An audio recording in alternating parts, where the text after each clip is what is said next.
বেচবো কানে শুনা রে ও স্বামী যায়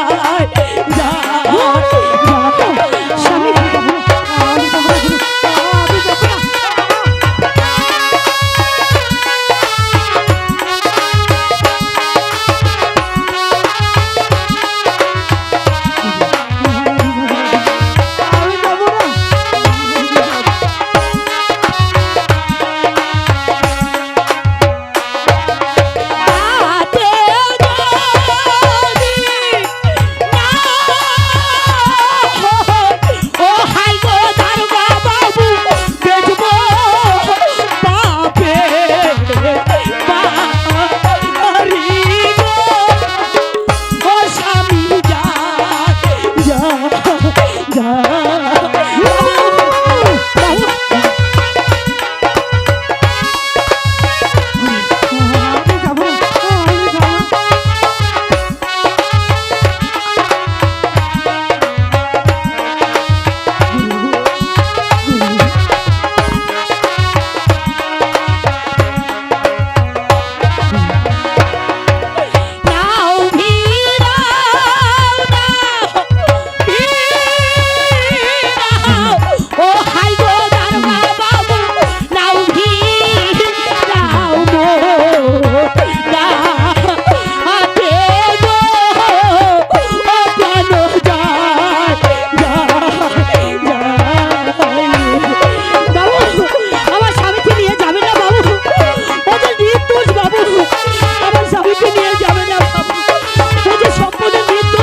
সুখের কালে আমার স্বামী যায় যে বাবু আমি সবকিছু দিয়ে দেবো আমার টাকা পয়সা আছে সব দিয়ে দেবো আমার স্বামীকে ফিরিয়ে দিন বাবু আমার স্বামীকে ফিরিয়ে দিন আমার স্বামীকে ফিরিয়ে দিন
কাকা কাকা আপনি এসেছেন সর্বনাশ হয়ে গেছে পুলিশ আমার স্বামীকে ধরে নিয়ে গেছে আপনি বিশ্বাস করুন মানিক আমার স্বামী খুন করেনি কাকা আপনি বিশ্বাস করুন যে যাবার সে তো চলেই গিয়েছে তার জন্য বৃথা চিন্তা করে কি লাভ কাকা আমার স্বামী জেলে গিয়েছে আর আপনি বলছেন আমি চিন্তা করব না আমার স্বামীকে বাঁচান কাকা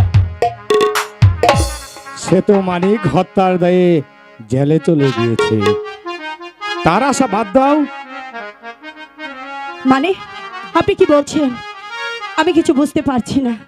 তুমি তো না বোঝার মতো মেয়ে নও। আমার সোজা কথাটা তুমি বুঝতে পারছো না। বলুন আপনি কি বলতে চান? I love you. ছি কাকা, আমি না আপনার মেয়ের সমতুল্য? ও কথা বলতে আপনার জিভটা আড়ষ্ট হয়ে এলো না? আরে মেয়েটি বাদ দাও না। আমার আকাঙ্ক্ষিত, তোমাকে যখন যেদিন প্রথম দেখেছি সেদিনই আমি আমার মনের আয়নাতে তোমাকে রেখেছি। বাদ দাও না, জেলে গেছে, সব শেষ, আমি তো আছি। আমাকে নিয়ে তুমি স্বপ্ন দেখো। আপনাকে নিয়ে আমি স্বপ্ন দেখব? অবশ্যই। জানোয়ারটা ঠিকই বলেছে।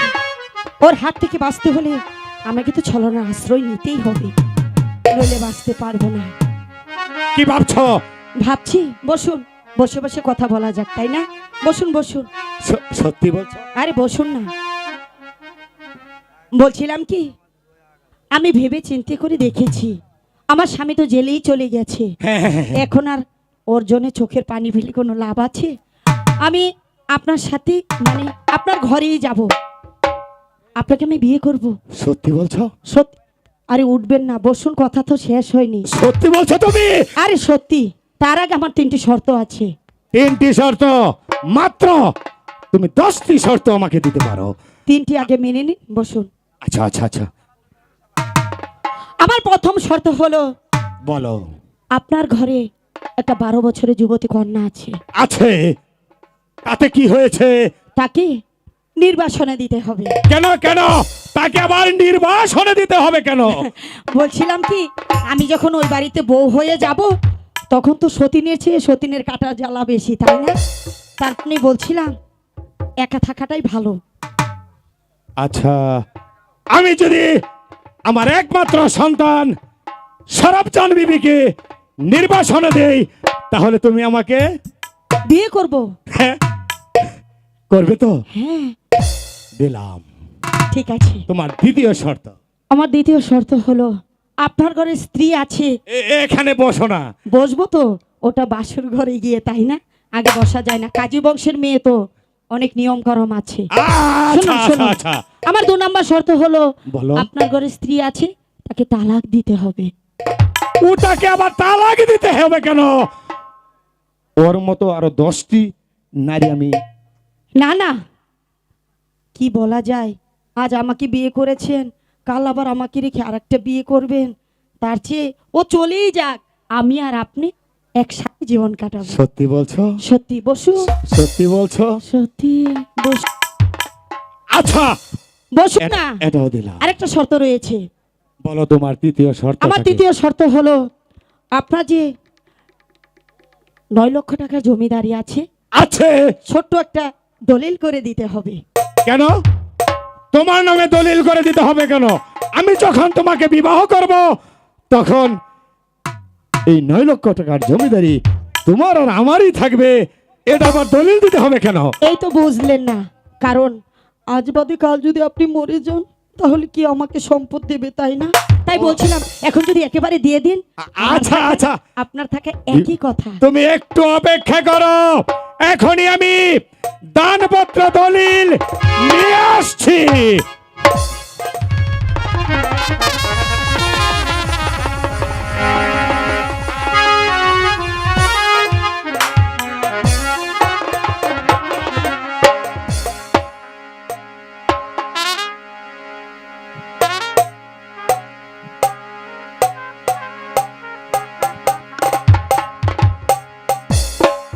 এখানে বসো,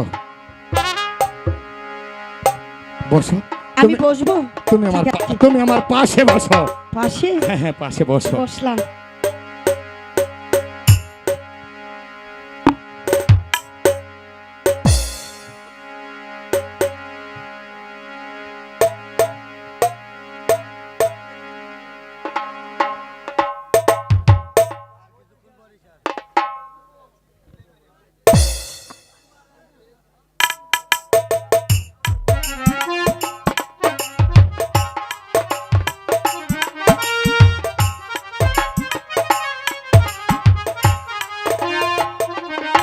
লেখুন না, বাসর ঘরে যাব তো অবশ্যই।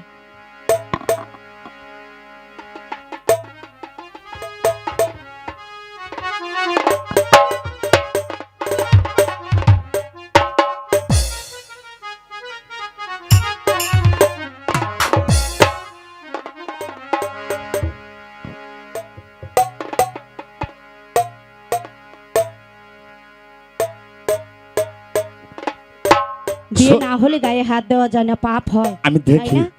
এটা কি সত্যি তুমি না অন্য কেউ? আমি তো এখন না, আগে দলিল 3খানা দিন, আপনার হাত ধরে আপনার ঘরে চলে যাব তো। সত্যি বলছো? সত্যি, কাজী বংশের মেয়েরা মিথ্যে বলে না। মিথ্যে বলে না না বলে না, তাড়াতাড়ি দিন। আমি মোহাম্মদ চেয়ারম্যান দলালউদ্দিন, পিতামিত মরহম এম আলী চৌধুরী, সাং শালগ্রাম, আমি অঙ্গীকারনামা করে দিছি যে আমার প্রথমা সন্তান সরবজান বিবিকে 12 বছরের জন্য নির্বাসন দণ্ড প্রদান করিলাম।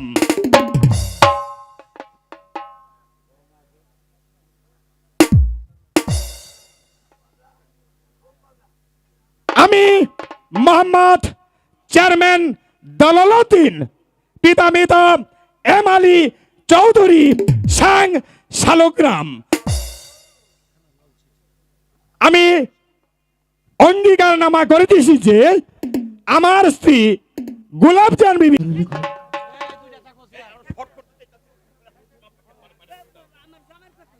করো।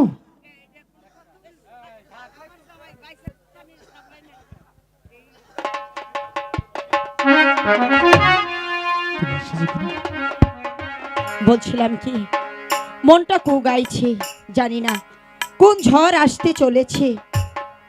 ওগো, তুমি কোনো চিন্তা করো না, তুমি বসো, আমি তোমার মাথায় হাত বুলিয়ে দিচ্ছি, তুমি ঘুমিয়ে পড়বে। দাঁড়াও, আমি দরজাটা লাগিয়ে দিয়ে আসছি।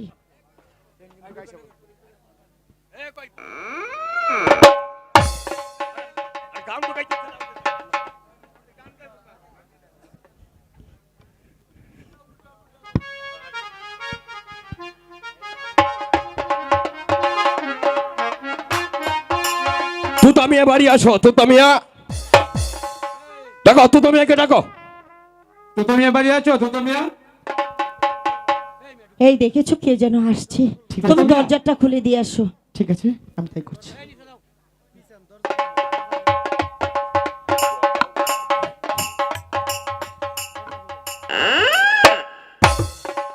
এ কি, দারোগা বাবু, আসসালামু আলাইকুম। ওয়ালাইকুম আসসালাম। তাই- তোমার নাম তুতামিয়া? হ্যাঁ, আমার দোকান। স্বামী, আপনি ওনাদেরকে বসতে বলুন, আমি চা নাস্তার ব্যবস্থা করছি। ঠিক আছে, বসুন স্যার।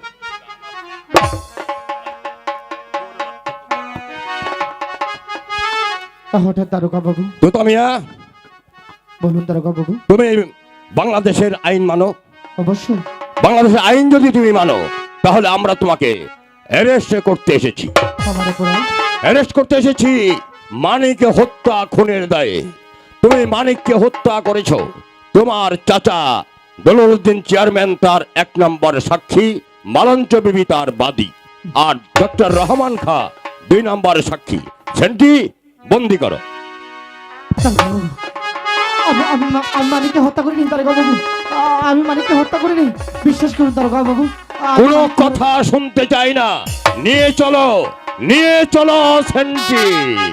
অসময় নেই দানের কালে কাকা গো, ও কাকা রহিলেন গো তাহা।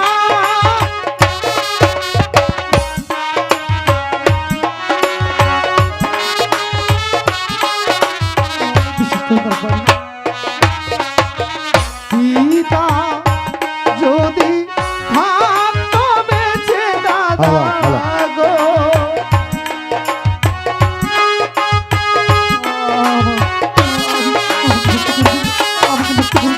বিশ্বাস করুন, আমি মানিককে হত্যা করিনি।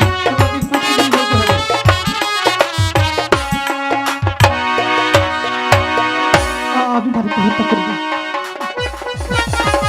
একই কাকা, দারোগা সাহেব, তোতার হাতে শৃঙ্খল কেন? আপনার ভাতসে পুত্র তুতামিয়া মানিককে হত্যা করেছে, তাই তাকে আমি অ্যারেস্ট করেছি।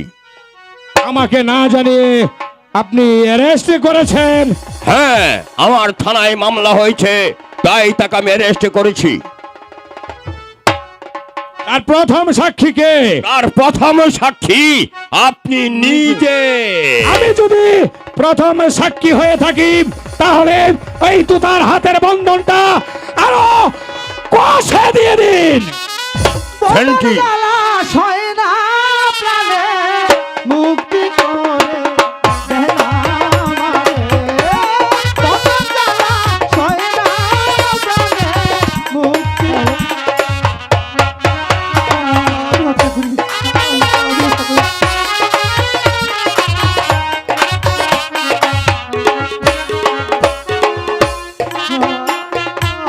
নিয়ে চলো, নিয়ে চলো সেন্টি। আমি